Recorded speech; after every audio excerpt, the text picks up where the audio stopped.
And unexpectedly, in Easter of 2022, I encountered God in prayer. That for the first time in my life, where I understood what was happening.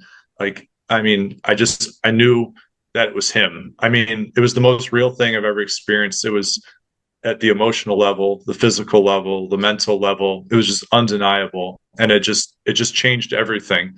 And the first thing that I realized, that the way that I encountered Him was, I knew how much He loved me. And Oh. and when someone says they love you, you have two choices, right? You either go, I love you too, or ew, no, that's okay, thanks.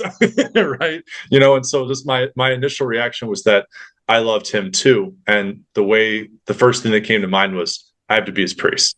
Hmm. um Hey guys, welcome back to Let's Talk About It with Jackie and Megan. Today we have on my good friend Matt Duff. Thank you for coming on, Matt. Matt, for our listeners that do not know you, can you share a little bit about yourself? Whatever you find relevant to share. sure. Well, I think I'm being invited on this podcast because I'm in seminary. So, but it wasn't always so. Uh, I was born in Virginia in 92, so I'm 33. I lived there for about 7 years before my dad, who's from the Chicagoland area, moved us back up here. And I've been here ever since. Went to Catholic grade school, public middle school, Catholic high school, Catholic college, and went to John Carroll out in Cleveland. I got a degree in history and Spanish, so I majored in unemployment. And then I found my way into doing accounting for 9 years for law firms in the Loop. Um, yeah, I don't know. Feel like this is a good place to put interests: golf, tennis, weightlifting, writing poetry, reading books, language acquisition. Yeah, I think that's it. Matt So, speaks yeah, Spanish and French. I speak Spanish fluently and French practically. I can read Latin, and I can, okay, super, super, super, super loosely read Hebrew. Oh. Yeah. And so now I'm 33, and I entered seminary at 30, turning 31. So I'm in my third year of seminary. So, yeah, I guess that's pertinent to seminary. Is a 7-year process throughout the entire world. The system for seminary is universalized across the whole world. A spirituality year, which is like a novitiate, where you get to like have a period of discernment away from technology and friends and family. There's also a commerce fast where you can't be buying things during the week. Um, and it's just a dedicated time of prayer, followed by 2 years of philosophy and then 4 years of theology. So I'm in my last semester of philosophy. So I have 4 years until the diaconate and then 4.5 years until priesthood. So that's me, and that's where I'm at. Wow, thank you, Nice. Matt. I remember your the year before you enter seminary. I forget what you said that's called, where you had a little flip phone. Oh, yeah. The text messages I would receive from Matt. See you later. Oh Texting yeah, on a we little went flip we went phone. straight we went straight back to the early 2000s. I remember my flip phone days, and I was able to jump right back into shortening things, and weight was W8, and oh yeah, I had Yes. I had it figured out. I was never a T9 master or anything like that, but yeah, when I fell straight back into it. Yeah. Oh, it was great. Whatever I had to do to keep the communication up, on my one day where I could have my little flippy phone. But Yeah. yeah. I love that. Well, I yeah. think I think you mentioned that you were raised Catholic. Is that right? Yeah, so both my parents are cradle Catholics. My sister and I are cradle Catholics. So, yeah, I mean, I was baptized within a month after being born. I literally know that because had to turn in my baptismal certificate to get into seminary. So I was born on September 2nd, baptized on October 4th. So I didn't want to waste any time. Yeah, both parents are devout practitioners of Catholicism. Um, and so I grew up in a household where my mom has a very strong spirituality. She's very dedicated to Jesus and to Mary, and really instilled in us from an early age, like all of our prayers, and that if we ever needed anything, in life and we were ever worried about anything, afraid of anything, that we could always go to Jesus and Mary for everything. And then on the other side, my father, while not having as deep of a spirituality necessarily, made a lot of practical decisions throughout our childhood to ensure that the faith that he thought that was very important for him, that his father thought was important for him, he made a lot of decisions to make sure that we were going to stay Catholic. Such things as making sure we'd always go to church, that we would have priests over for parties, we would have priests over to bless the house, we would have nuns over for party. Um, Even to the point that like some of his relatives when we were growing up that he knew were no longer practicing the faith, he was kind of making a value judgment on, well, if we spend a lot of time with them, like, well, will my kids listen to me or will they listen to their cousins who aren't going to church? So he was able to read the signs of the times and made a lot of difficult, but I think important decisions to make sure that his kids saw the importance of the faith and had the best possible chance in order to embrace it and to live it out.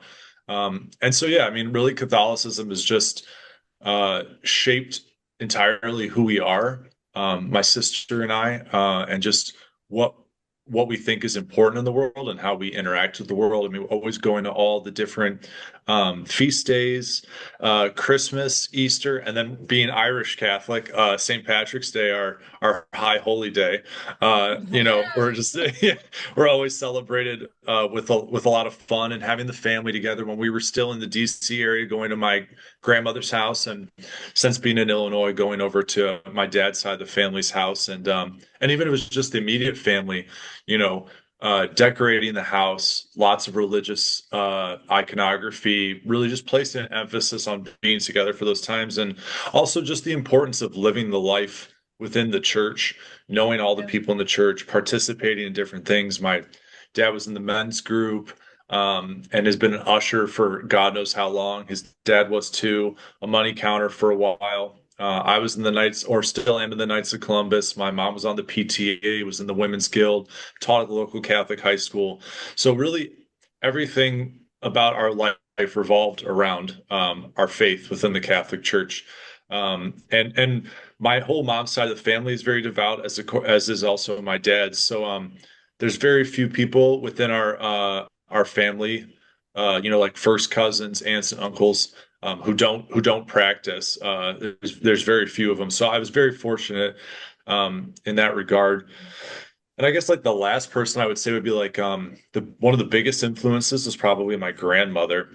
Mm. My grandmother was, so it's my mother's mother, so from the DC side, and she grew up Catholic, was a good Catholic, but my grandfather, my biological grandfather, died when my mom was 14 or 15, Mm. and my mom or my grandmother remarried, and it ended up not being a great relationship. And at the same time, my grandmother had a friend who um, was volunteering with Mother Teresa, and this is in like the early 80s. So Mother Teresa is just opening some of her first um, convents and homes in the United States. And so my grandmother's friend was like, "Oh, you should come." It was kind of like a fad almost. You know what I mean? I mean, not that this woman didn't have any kind of faith or something, but I mean, Mother Teresa was just become so world famous. So my grandma's like, "Oh Yeah. yeah, sure, I'll go." Well, that went from I'll just visit to she was going once a week, every week, to she was going and picking up Mother Teresa from the airport because none of those little Indian nuns have, any licenses. So they're always working, they always have some American picking them up from somewhere. And so my grandmother got to spend a lot of time with Mother Teresa. And before she knew it, she was there every single day. And then when they opened up a home in the late 80s for people dying from AIDS, when they didn't know how AIDS would spread, my grandmother was holding AIDS victims, patients' hands as they died so that they would have somebody with them when they died. And it just transformed my grandmother's faith. I don't doubt that she had a real faith before, but it became one that was on fire for love of Christ after that. And she brought my mother, my uncle, my uncles, my aunts, they all went there. And actually in the spirituality year, I got to go there for a month completely by coincidence for my poverty immersion. And I just got to realize that like my faith and like pretty much my mom's whole side of the family's faith was like born in this convent in DC. And so between my mother and my grandmother, I was given the gift of a very strong love and relationship with Christ. Um, so yeah, long-winded, but yeah. So Catholicism, everybody's got it in my family. We're all sick with it. No, that's very inspiring to me. I'm a mom of like really, really little kids. And so that, yeah, just thank you for sharing that because that's encouraging to me because that's my hope and dream is that I would be able to model that for my children. And so to hear how it affected and influenced you is beautiful. I think that's amazing, incredible. Yeah, and it was done in such a like it's easier than you'd think too, like my mom is definitely intelligent, but it wasn't in any kind of like academic way. It was Hmm. just like a silent confidence of like this person who's taking care of me, who's always been here, just with the confidence of someone who knows that something's real. It's like you can always go to Jesus, you can always go to Mary, they'll always hear you, they'll always take care of you. I mean, like there's been so many times in life where I've thought about, making a bad Hmm. decision or deviating from the path, even for a little bit, like, oh, well, I could like get away with this, or I don't know, however you think about it. And it's like, you can't, you can't shake that, you know, like, I just, here comes mom's face swirling into that. It's just like, nah, we can't do it, man. Jesus and Mary are there for me. We can't do it. And it's like, yeah, you don't really realize the influence that you have on your children when you're like a loving mother or father. A little bit goes a lot further than you would expect. So yeah, like don't overthink it. Yeah, Yeah. that's Yeah, wonderful. so it sounds like, and I know being your friend that you have always been, a faithful Catholic and devout in your faith, but the call to the priesthood, I've heard some men that say they felt a call very young in their lives, but we also have friends, and you yourself, that, had a full career and then entered seminary in their early 30s. Some, I know, men waited till their late 30s, but the Catholic Church says that the priesthood is a supernatural calling versus marriage. And what did that calling, when did you start to feel a calling to the priesthood? And when did you start, yeah, what did that discernment kind of look like for you? Yeah, gosh. How long do these things go? Oh, yeah. Yeah. So ever since I was little, I had two things inside of me that kept coming up. And one was the priesthood, and the other one was the military. Mm, Now, looking, I have the benefit of hindsight, right? So looking back, I can see where the two originated.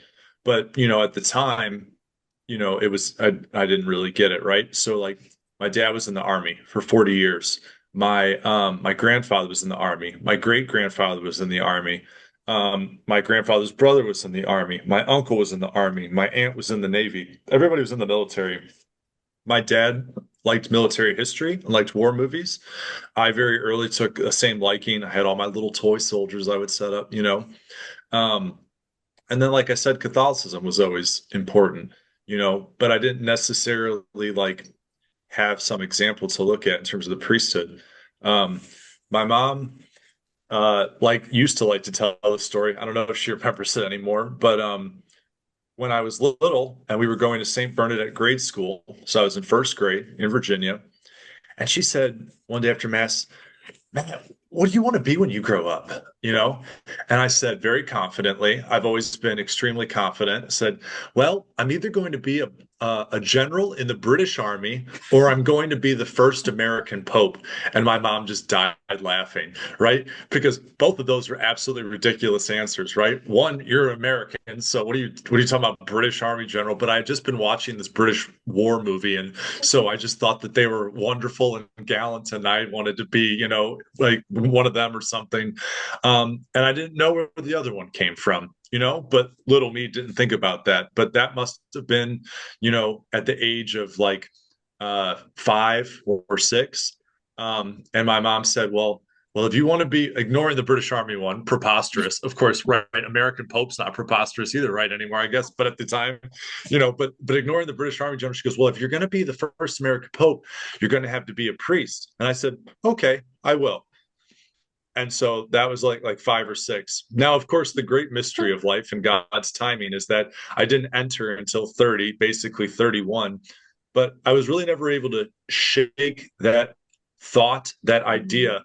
And it was a proposition that I didn't understand was a proposition, but I've just always been kind of practical and simplistic but at least I'd like to think a good way. And so like in grade school, I told my pastor, um, I'm going to be a priest. I don't know what the thought process was behind that at all. I don't remember. I can't cast myself back, but it didn't gain any traction. I don't know for whatever reason, but I told him I didn't say I'm thinking about it. I said I'm going to. And he said good, and we never talked about it. you know? Um, and then I wanted to get into the military academy of West Point because here comes the army thing again. This has been constant throughout my life. And so I was applying for that. And so it kind of kicked the idea of priesthood out of my head Mm. for a while. And my mom would push it on me from time to time. I go, no, no, I'm going to go to West Point. I'm going to go to West Point. So I applied for West Point in Annapolis. Um, but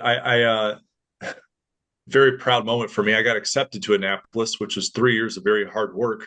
But I went for a little bit for if you guys remember like shadow days from back in high school, where you could go and check out a high school if you liked it or not. So Annapolis condensed your first whole year of training into 1 week, and you could come down to the Naval Academy and try it out. I hated it. I came back and said, "Dad, I'm not doing that." Oh, he was furious. But there was no way I was doing it, and no one ever pushed me into something I didn't want to do, so I didn't do it. And I ended up going to a small Jesuit school in Cleveland, Ohio, called John Carroll. So I went to John Carroll, and within like the first week of John Carroll, I ran into a bunch of Jesuit novices. So the religious order within the Catholic Church, the Jesuits, and that's a Jesuit school. So they had Jesuit guys going there. And, very simplistic again, I ran into them and I go, oh, I'm supposed to be a priest. Like I forgot, like there was an item on your like list at the grocery store, It's like, oh, I forgot I'm supposed to be a priest. And the guy said, well, I mean, if you think you want to be a priest, like, you could talk to the vocation director. And he gave me the phone number. I was like, great, thanks very much. Called, voicemail. Hey, this is Matt Duff. I'm over at John Carroll. I ran into your Jesuits. I think I'm supposed to be a priest. Can you give me a call back? No call back. No problem. No. People don't call back from time to time. I called him a second time. Hey, I didn't get a phone call back from you. I just thought I'd give you another call, see what's going on. No call again. So once again, simplistic Matt, like, okay, well, I mean, if God wanted me to be a priest, like, well, and I tried 2 times to like call somebody because like I felt this thing inside of me and well, maybe I'm not supposed to. So then I proceeded to just date a lot, not as a backlash, but just like, well, that didn't work. Next thing, and then there's beautiful women. So, yep, sounds good to me. So I just carried on through college. I graduated in 2014 and I came home. Uh, did a little bit of dating in the city that didn't really go anywhere because my morals and their morals didn't line up.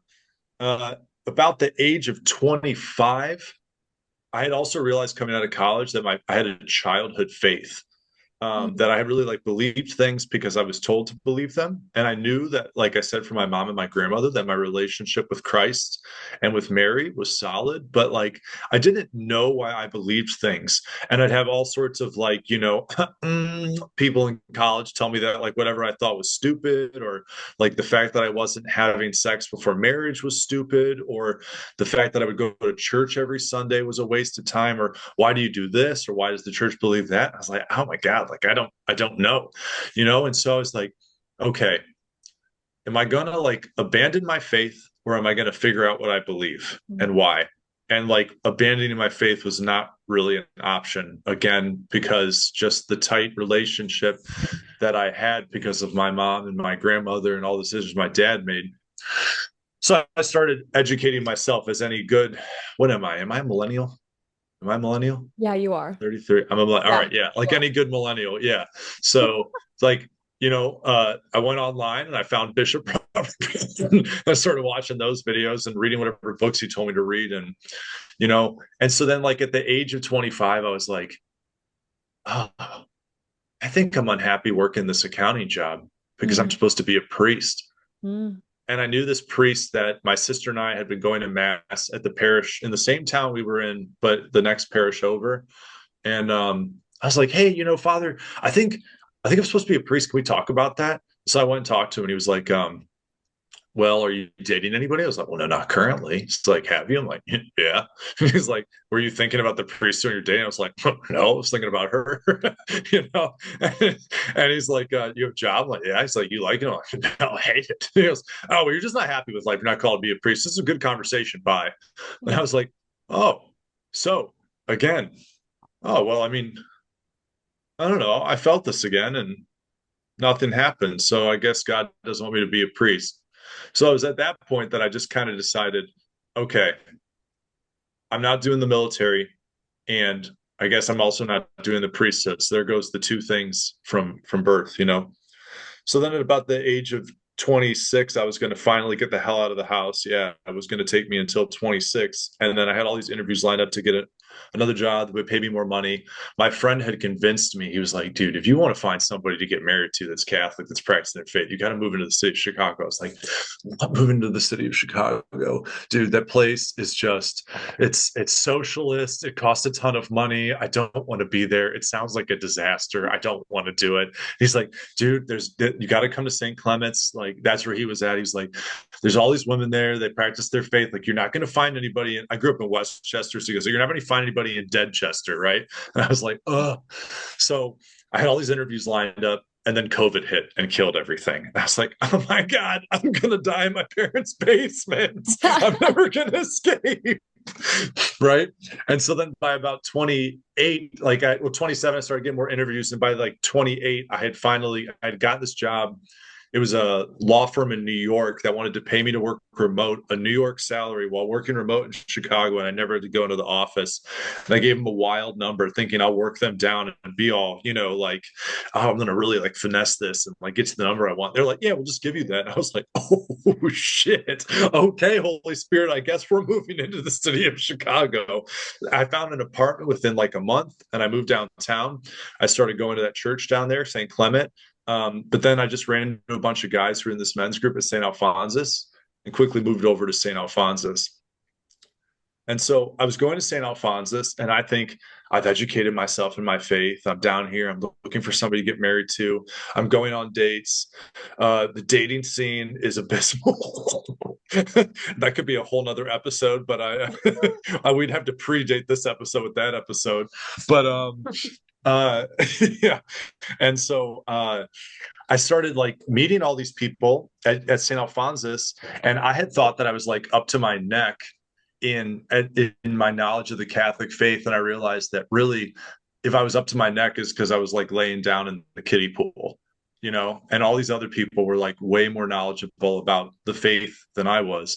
I started going to this men's group every Thursday and made like just an absolute like more friends in my late 20s than like I think I had in grade school and high school. And I was, I never had a problem being popular, so it was like, holy cow, why do I have so many friends now? Like it was just such a gift. And I had this priest I ran into, and I was down there, and I just wanted to ask him like a simple question. I was like, can we just meet at some point? I could ask you like this question. His name was Father Pat Gorman, and he was like, yeah, sure, sure. Well, that meeting never happened, but one day he was like, hey, you should do this thing called Samuel Group. mm, And I was like, oh, what's Samuel Group? He's like, well, it's this discernment group. I'm like, I'm not interested in a discernment group. He goes, no. It's not for the priesthood. It's just, like for helping people to like build their relationship with Christ and figure out what he's calling them to in life. And I was like, okay, I asked this guy for advice and he told me to do this thing. So yeah, it would be like bad form to turn it down. So sure, I'll do it. So I went and started doing it, and they wanted you to sit and pray every day for 30 minutes. Um, and you had to go to a meeting once a month, and it was but the prayer was foreign to me, right, which is embarrassing in hindsight. But they wanted me to like sit and have a relationship, like have a conversation with Jesus for 30 minutes. My idea of prayer up until this point had been hi, I need this thing. I hope you help me. Bye. Or, hi, I love you. Thank you for this thing. You're the best. Bye. And I never gave him a chance to talk. And I didn't think that there was necessarily anything wrong with that. I mean, it wasn't conscious. It wasn't like I was trying to not hear him, but I just I just figured that's how it worked, you know? And so after about a month, because I'm an extremely disciplined individual, so if someone tells me I have to try and pray every day for 30 days, of course I'm going to do it, And it was miserable. I couldn't make it through 15 minutes. I was like, surely that's been an hour, 3 minutes. Oh my God. How has it only been 3 minutes? Yep, You that's know? how it goes. Oh my gosh, it was so difficult. I mean, and but just over time, just sitting in it, you know, um, it started to work out. But after that first month, I was like, I'm gonna quit this shit. I'm not doing this. I'm done with this. But I'm gonna give it one more meeting. And when I went back to that second meeting, the priest who was running the thing got up. He goes, "Hey, I just want you guys to know that like this isn't easy. Like everyone's always had a hard time in the history of the church, all the great saints in beginning the spiritual life. So there's like so don't beat yourself up. Like this is difficult, and just don't quit." So then American Male took over, and I was like, oh, I'm not quitting. Okay, I'm doubling down on this thing, right?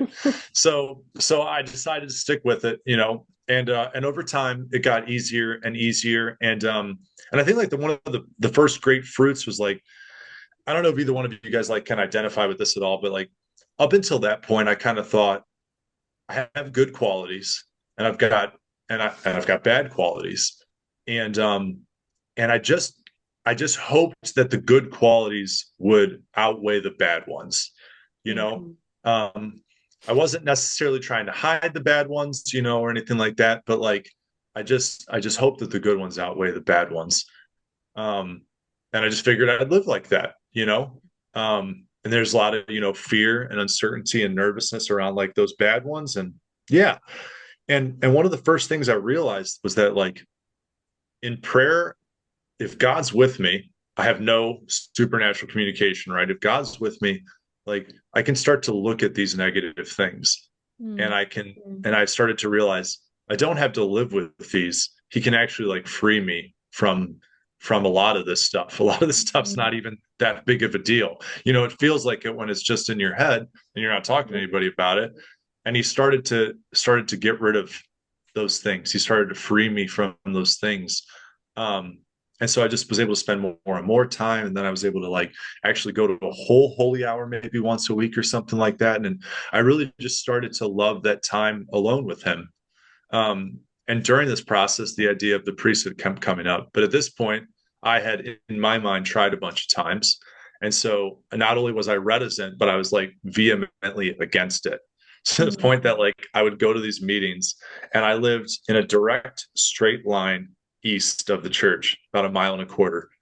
I would be walking back from these meetings, and I would be like talking to myself like a crazy person. I was like, I think I'm supposed to be a priest. I like turn around and start walking back towards the church as if the guy who runs the thing is still just sitting there, like he's in a Roomba charging station waiting to talk to me or something. I was like, no, no, we've done this shit before. We've tried a bunch of times. We're not doing this. Just go. You're right. You're right. Just go home. It's like some kind of janky version of like Smeagol with the ring from Lord of the Rings. You know what I mean? Just like, and I just walking back to my apartment. Um, but it just kept coming up. And mm, luckily I had this priest who's my spiritual director, who was the associate at the time at St. Alphonsus, named Father Pat Gorman. And he was just exactly who I needed. I mean, he was just a gift from God. I mean, he would just ask questions and mostly listen to me. If you haven't been able to tell already, I can talk a lot.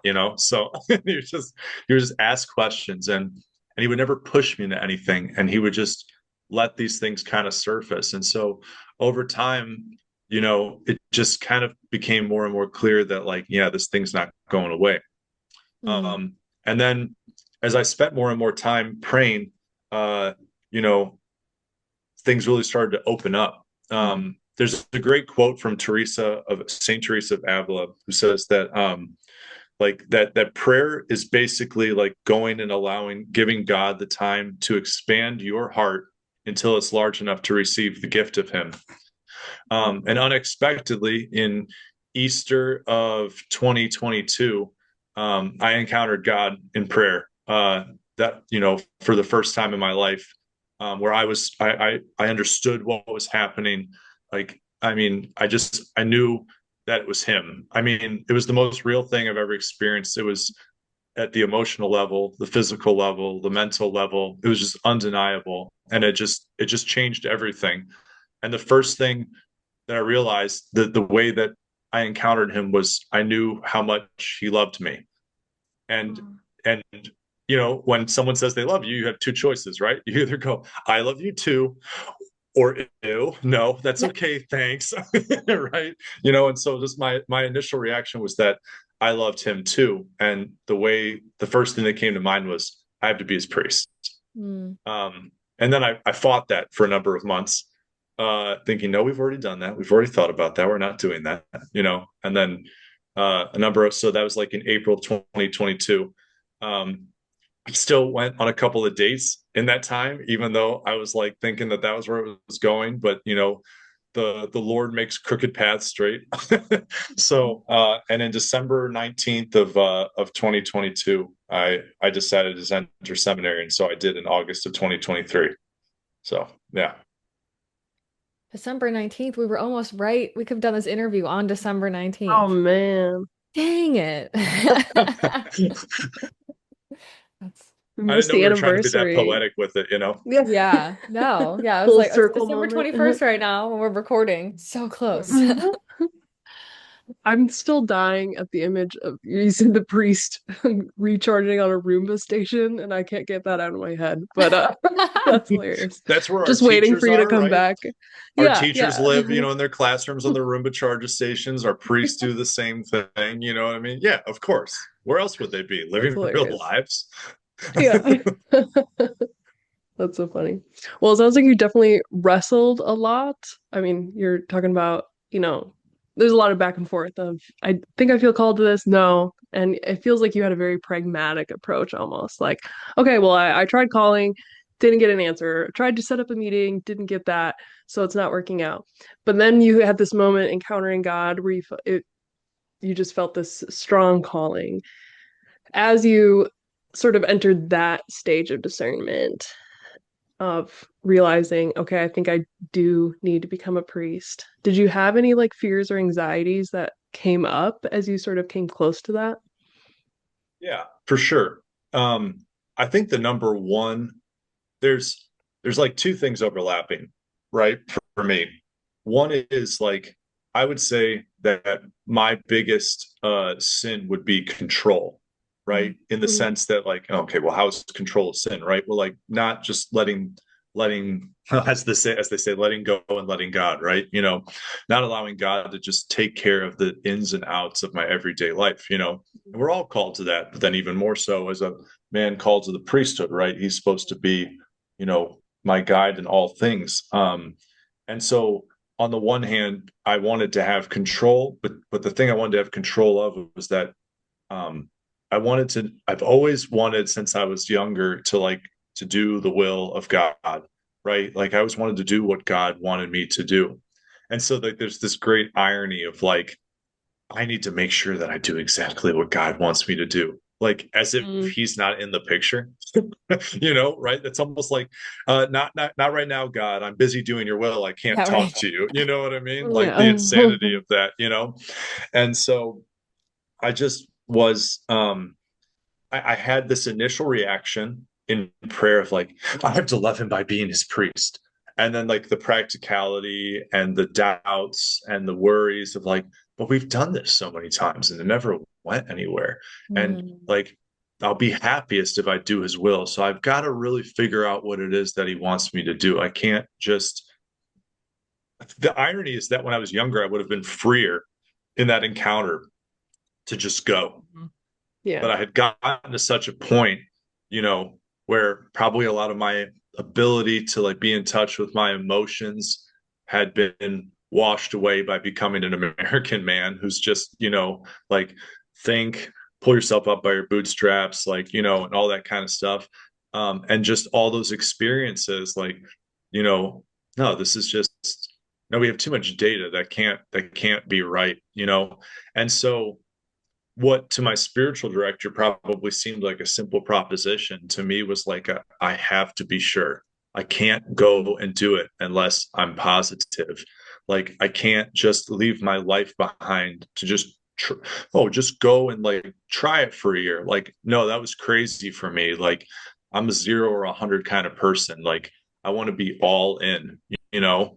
I wanted to give my life to something that required all of me and to like, you know, to just I don't know, like yeah, just go and try it. I don't know. That seems like BS to me almost. You know Mm. what I mean? Like, no, no. If I'm Mhm. gonna do something, I'm gonna do this thing. I'm burning the boats on the shore. It's time to go. And so that really just slowed everything down. He really had to. I mean, he's so gentle with all of us. And he just took the time to help. The thing never moved, right? The thing is here. Here's the priesthood. But he had to get me from here to like come around and like see it from a different angle, and it just got to the point where I met with the vocation director in maybe December 18th. And he was like, you're at the point where like there's nothing more to pray about. You either go or you don't. Like everything that you're gonna know. Like, you got to make a decision. So I went to my father, Pat Gorman, to the spiritual director, and I was like, yeah, this is what the vocation director said. And he was laughing, laughing because he's like, to him, it's been clear for a while, but to me, it's like, I gotta know, I gotta know, I gotta know. And I can't let go of it. And you know, I can't take a leap of faith, which, in hindsight is like walking over a sidewalk crack, but back then it felt like I was jumping across the Hoover Dam or something. And so, he just added, he's just always so patient. He's like, okay, that's what I want you to do. I want you to go into the chapel. And he goes, and I want you to pretend. He goes, I want you to pretend and just like try it on. Like you're trying on a coat or something. He goes like, just tell your God you're going to go to the seminary. Just tell him you're going to go to the seminary. Just like see what happens, right? Well, that nuance was lost on me, like I'm that the stage is really missing an actor with me. So I went into that chapel and I sat down and I just imagined myself. I was like, I just gonna try and imagine myself in some scene with Jesus. And so, no narcissism here. I imagine myself as Peter walking across yeah, of course, right. Yeah. Walking across the water to Jesus. I'm like, okay, Jesus, I'll come to seminary. I'll do it. And I just fell straight into the water immediately. And I was like, okay, that didn't work. He didn't buy it. I probably didn't buy it. Okay, Jesus, I'll come to seminary, walking across the water, flump straight into the water. And I did that a third time.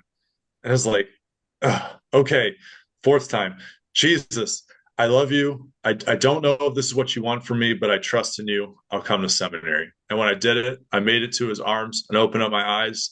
And I convinced myself, like, and I mean, I don't know if you can convince God, but I mean, I guess I convinced God that I meant it and that I was going to do it. And like, even though nothing had changed, I hadn't applied to anything, I hadn't told anybody anything, like, and it was just like, I don't know, I guess make believe, but in my, yeah, I don't, but for me, it was real. Like I had made the decision in that moment that I was going to do it. Yeah. And I called my mom on the way home from that and told her. She was like, yeah, that sounds right. She's like, finally. Yeah. Yeah, yeah, right, exactly. Yeah.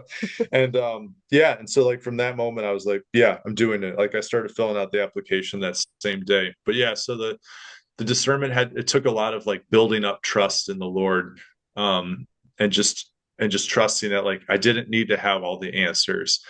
What was important was that I had a number of months of a real relationship of actually knowing him. And I just had to trust that where I felt he was calling me to, was where I was supposed to be, and that he would bless that, in whatever way that unfolded and came about. So I had to let go of a lot of control. We're still letting go of some of it now. So yeah. I can really relate to that. I always say if there's like a Bible character that I'm most like, it's Martha in the story of Mary and Martha and Jesus. Mm, And I always laugh because in the story, like she's going around, she's like trying to cook all the food and trying to clean everything and trying to make everything perfect for Jesus. And like this is what Jesus would want is like a perfect home to visit. And meanwhile, what he really wants is them to just be with him and just sit with yeah. him and listen to him. And so what I love about what you're sharing is like yes, like running making sure like okay, I need to do this, I need to do that. And really God is like just sit with me. Like just sit with me, be with me and like Yeah. you will have my peace. I you will have the answer.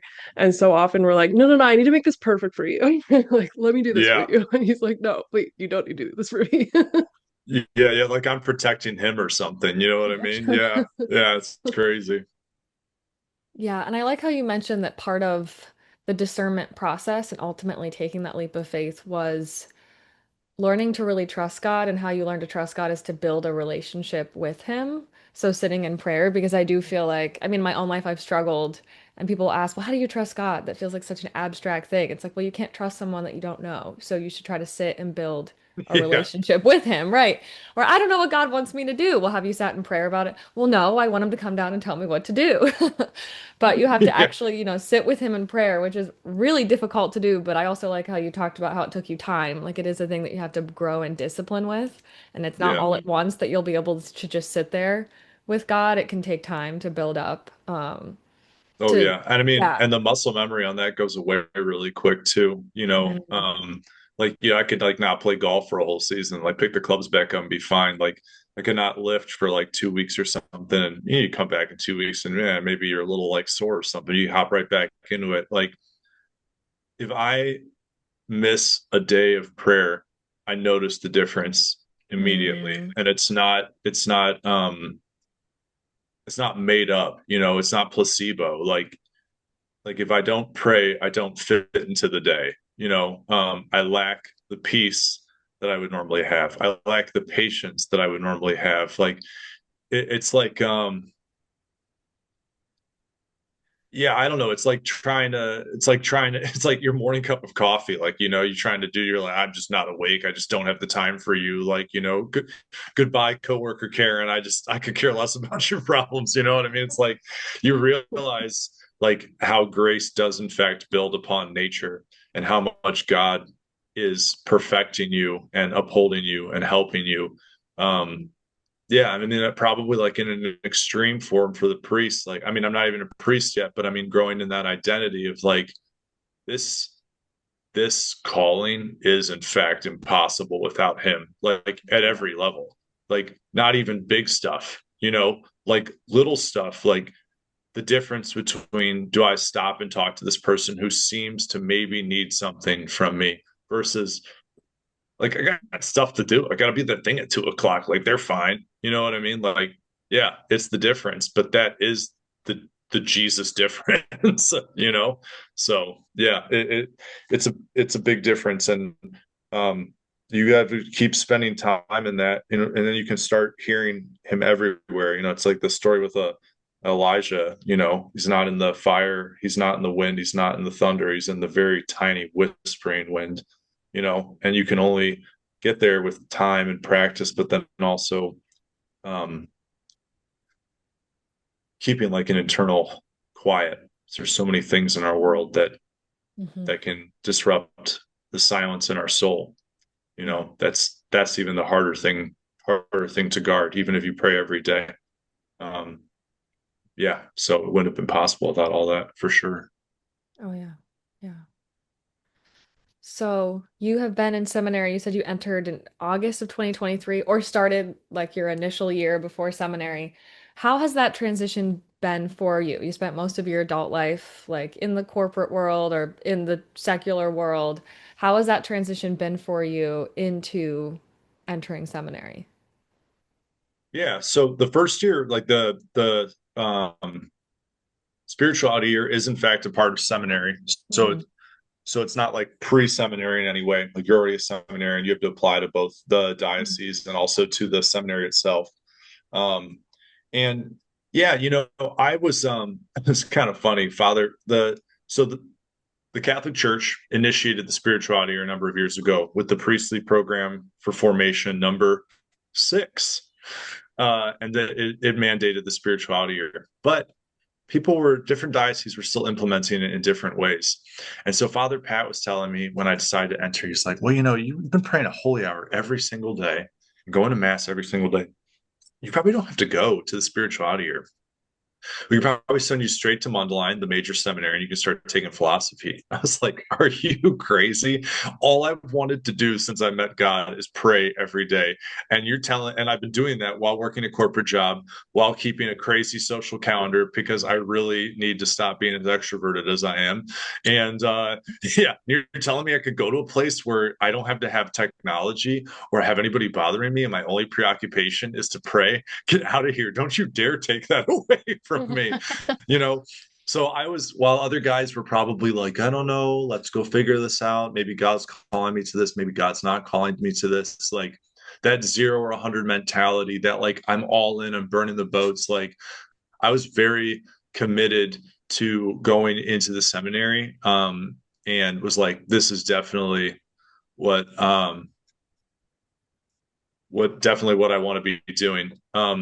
And so like I was able to carry that confidence into it.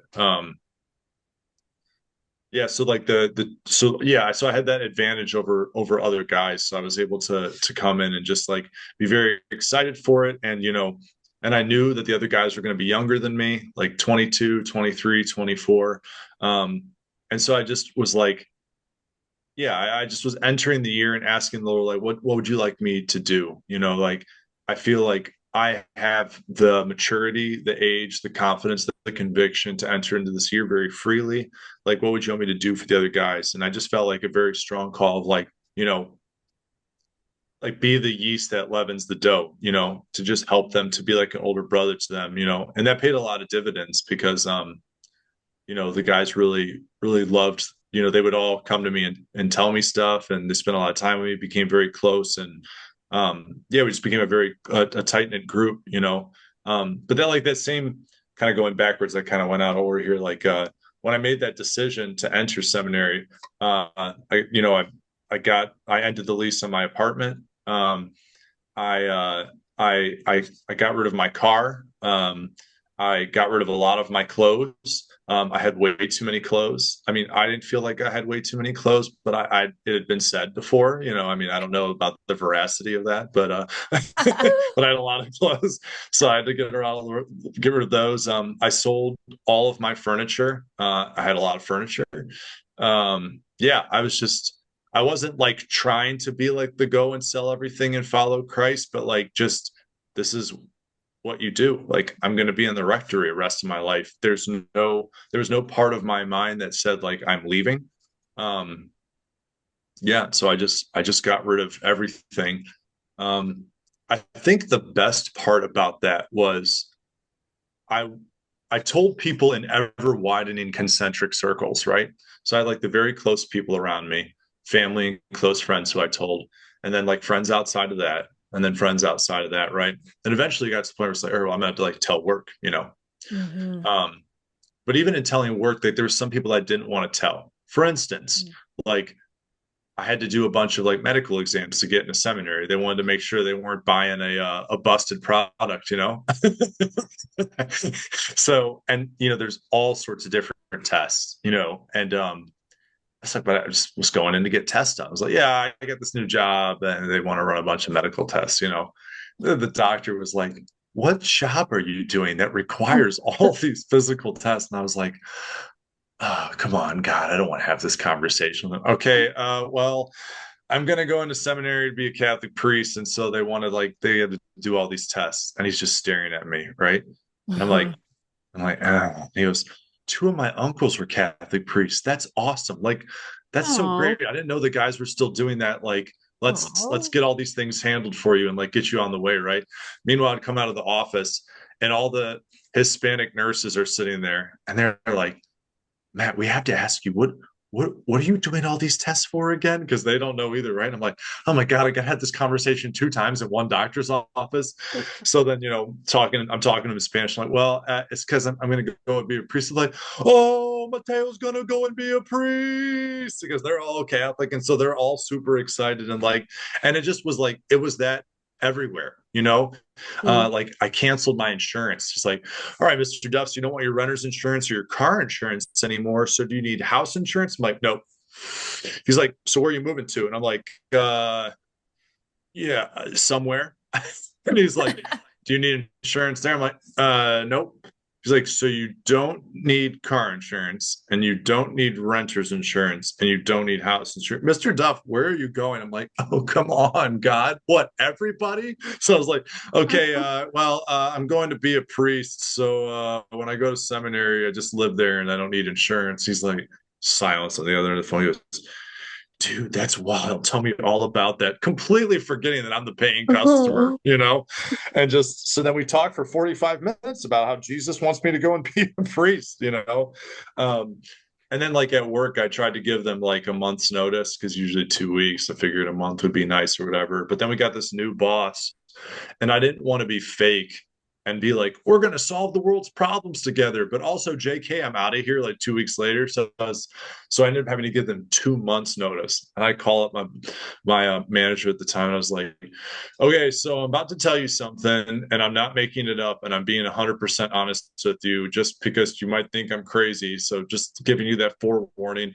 I'm going to leave to go and be a Catholic priest. Yes, I know how much money I make. Yes, I'm serious.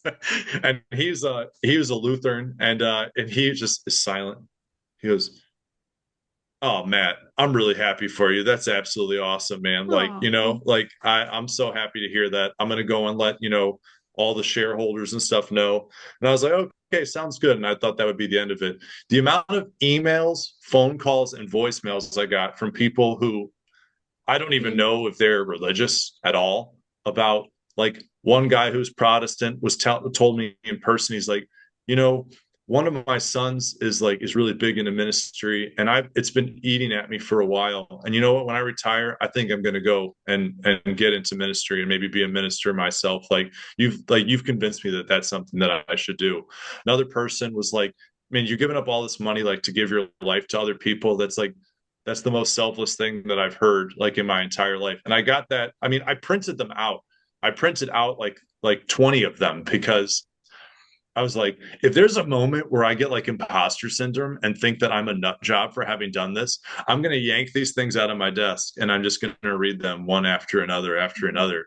Um, that was probably the best part of entering, and it was because like God uh first made me right to a degree, but then like invited me to share this with everybody. um and those were the unexpected people that were the most happy for me. I think the happiest guy was amusingly the like groundskeeper at St. Alphonsus. He really liked me a lot. And when I Oh. told him, he was like, I knew you would be a priest. When I'd see you out, I see you, I knew you'd be a priest. One day I came driving into the parking lot and he knows my car because I was driving this old janky car for a while. And so he saw me driving in and he looks at me and I see that he sees me. And then he turns around and he starts looking up at St. Alphonsus Church, which is this massive church, right? And I walk over and go, Walter, what are you doing? He goes, just imagine in 6 years, this will all be yours. I go, Walter, are you just sitting around thinking about my life? He goes, I'm just so happy for you. And Oh, and he's like the biggest, brawniest, manliest Polish guy. And it was like when like a real man compliments you and is happy for you, you're like, that's the best compliment. You know what I mean? It's like that's a dude right there. And he was just so happy for me. So I was like, I think that guy was the happiest. So yeah, I mean, just it Oh. was great. It was great having that period. And I've tried to tell other guys who are like discerning and entering to be very open with everybody because it's such a graced period from Christ blessing you Mm. in your decision to go and live a life with him. um yeah, and then moving in was, yeah, like I said, I was just trying to be as like a big brother to the guys.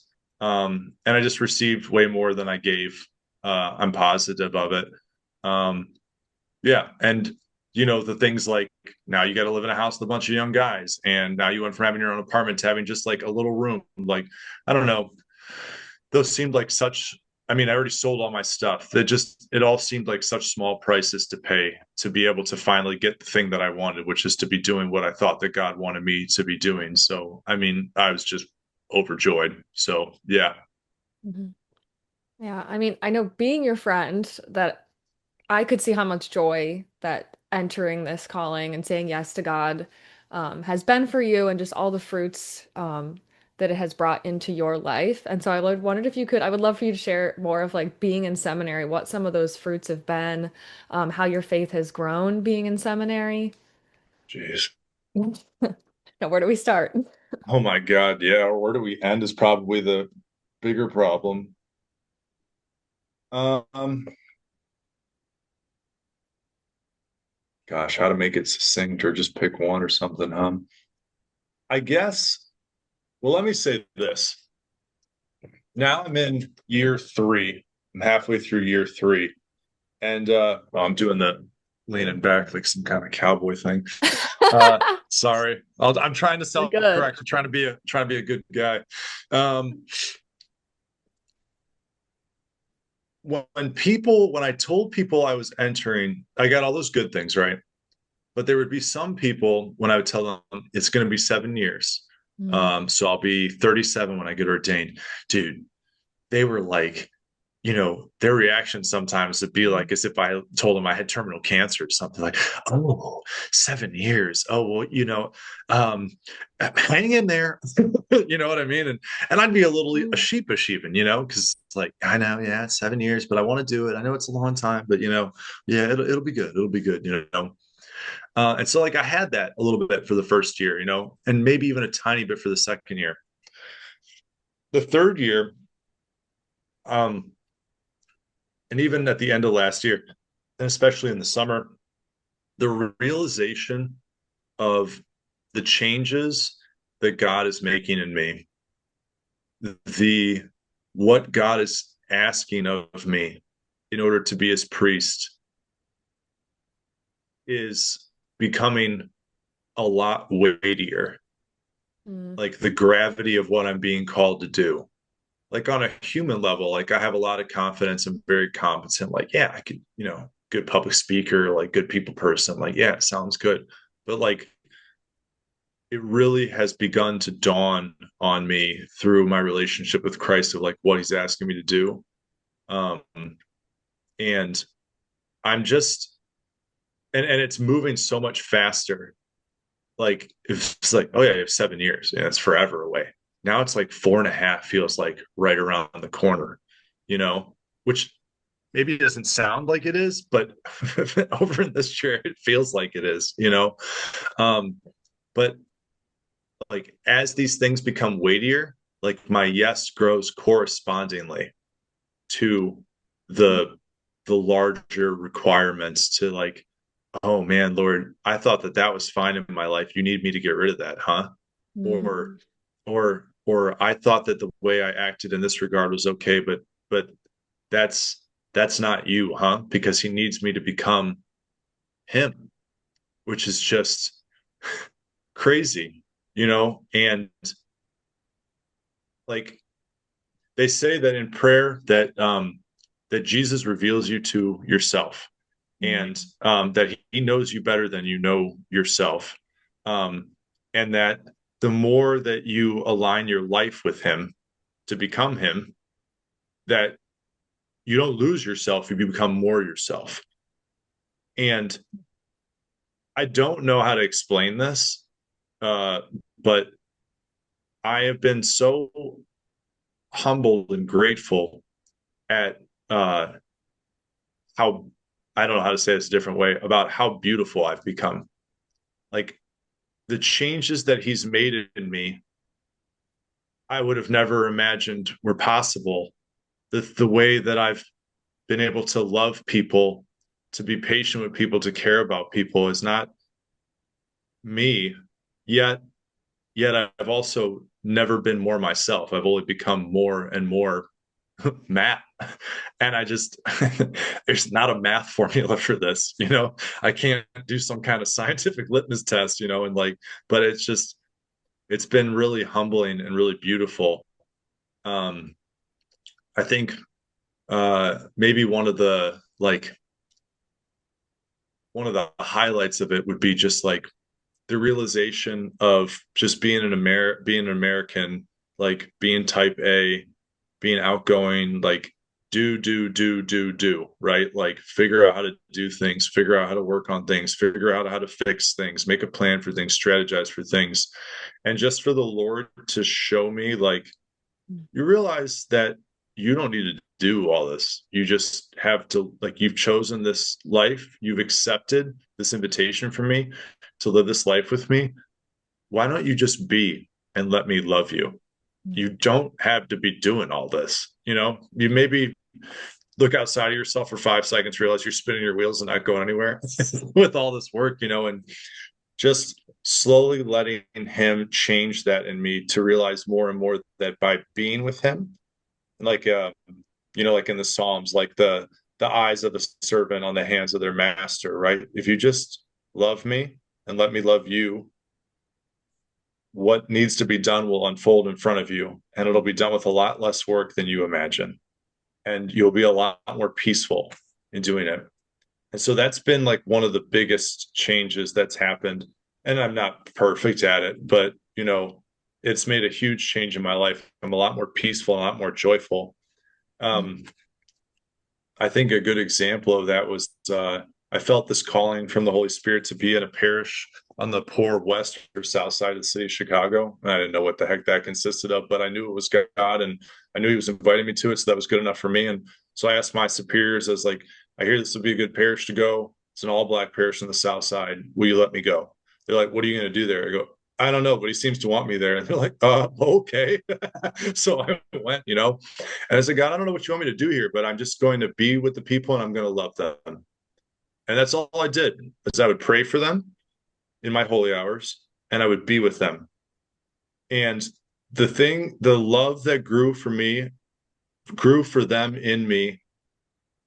I can't, I don't know. I don't know. To use words would just like cheapen it, I guess. And their love, and I didn't expect how much they would love me in return. And like to see what praying for people would do as just, yeah, it was just eye opening. It was just expectation shattering. Um, yeah, and that place now like feels like going home, you Yeah. know, and it's in like the poorest, most violent part of the city of Chicago. And I literally breathe easier when I get off that intersection off the Dan Hmm. Ryan, you know. I probably got a screw loose or something, but just like I just love being there. And yeah, and that's only been possible because God's made those changes in me. So that's one of about a billion, you know, but we don't have that kind of time, you know. Another time, another time. Mhm. Hmm. Have you back on. Yeah, yeah, sure, yeah. On the 19th. Yeah, next year, get ready. Yeah, yeah. I love uh you talking about that first year, how you went into it with the mindset of becoming like a big brother to the other men entering seminary. So kind of with that heart, what advice would you share to someone listening to this who maybe is in that like very beginning stages of feeling like this might be my calling, I'm discerning this, maybe I'm scared, maybe I'm unsure, maybe I'm struggling to let go of Yeah. control. Like what advice or encouragement would you give them? Yeah, I think the two most important things, and I mean it's just what the church and I think hopefully any Christian faith would propose, which is to build that relationship with Christ, stay close to Christ, and two, find yourself community of other men who are also trying to be close to Christ. I know that's difficult to do in our modern world. I got very lucky that I had a friend, you know, drag me downtown and then found the men's group at St. Alphonsus. But we have a lot of times in our very personalist society, we have the vertical. If we're Christian, at least we have the vertical, right, between God and I. But I did that until the age of 28 and I got nowhere. Hi God, I need this. Hi God, thanks for this. Bye. Nothing, right? The moment I got into the community, I had people that could help me to see what I wasn't seeing and help me walk along the path. Like Pope Francis would talk about accompaniment all the time, right? It's not enough for you to bring somebody to mass or to service. You need to walk with them and you need to be the apostle so that they can become the disciple, right? And so if you're a man or a woman discerning the possibility that God is calling you to religious life, there's no substitute for prayer. Okay, that's just like Jacque was saying, like, well, I think, but well, have you prayed about it? Well, then what are we doing? You know what I mean, right? But two, you need other people because how many times Mhm. have we thought like, oh, this thing that I did was the worst thing ever, or I can't tell anybody about this or whatever, or yes, things stay in our heads and they become bigger than they are, and somebody can come in like sun on mist and dissolve it immediately. You need a group of people to help you. You cannot, God didn't make any of us, to be loners. Like C.S. Lewis has got that great quote that no man's an island. At the very least, he's an archipelago, you know? So, yeah, so those are really just the two simple things, you can't read your way into vocation. You can't intellectualize your way into it. You need to spend time coming to know the master. Um, and you need to spend time with people who are also trying to do the same thing and ask their advice and share freely with them. Um, and then, in terms of the relationship with Christ, I mean, my stumbling block was I need to do your will. Like he was some general in the field, and I was waiting for his orders to come through. Um, I think some version of a simple prayer of Jesus, how do you want to love me? And that's harder than it sounds, right? Because how many people don't think that they're deserving of Jesus's love? Even if maybe they have that high self-esteem or they grew up in like a good, stable household, or, no, I've done too many things, or no, I'm worthless, or whatever the thought process is. But to let that, you can keep saying things in prayer, and Jesus will give you the grace to let that seep from your head into your heart. Jesus, how Mhm. how do you want to love me? And I think those people would be surprised that they get an answer a lot faster than they would think. So yeah, those would be the two components that I would hold on to. Yeah. I love that. And I thank you so much for coming on and for sharing some of your story. I just being in your life, being your friend, and I told this to you, seeing you answer this call from God and just find so much joy in that, in a calling that to the world might not make sense. Our modern world, like they can't imagine leaving behind a job that you make a bunch of money or giving up getting married, having children. Like that seems so countercultural, but seeing you have so much joy and peace in that, I think is such a beautiful witness to the world and to me and to your friends in your life. So it's a joy to hear you share more of your story and with our listeners as well. So Yeah. Happy to be on here. And see. Is that how we end? I'm sorry. I didn't read that in the notes. yeah, that's how we end like this. Jackie and Okay. I always do like really awkward stuff at the end so that we know when to cut it. Yeah, we're like, We We're always can't like, include any of that. Yeah, gotcha. got him. Yeah, yeah. No, I appreciate it. It's yeah, I mean, anyone who thinks that you can't be happy doing this, I've never been happier, and it just keeps getting better, and I keep being happier and happier, and it's something that other people notice too. Um, and it becomes infectious. Yeah, and I think that's the greatest evangelization tool, Yeah, Um, I would hope that everybody would be that happy in their chosen vocation because they're in a relationship with Christ.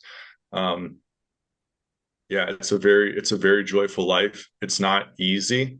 Just because I'm joyful doesn't mean that there's not extreme difficulties that come with it, but anything that's worth doing is going to be difficult. It's not any more or less difficult, I think, than marriage. It's just there's differences and different things that you struggle with. definitely. And having a relationship that's built entirely upon Christ and I don't have, a partner to like wife to be like, okay, so why are you pissed again? And to talk through it, it's just, I mean, obviously he's there and I talk to him and stuff like that, but it's a lot of trust.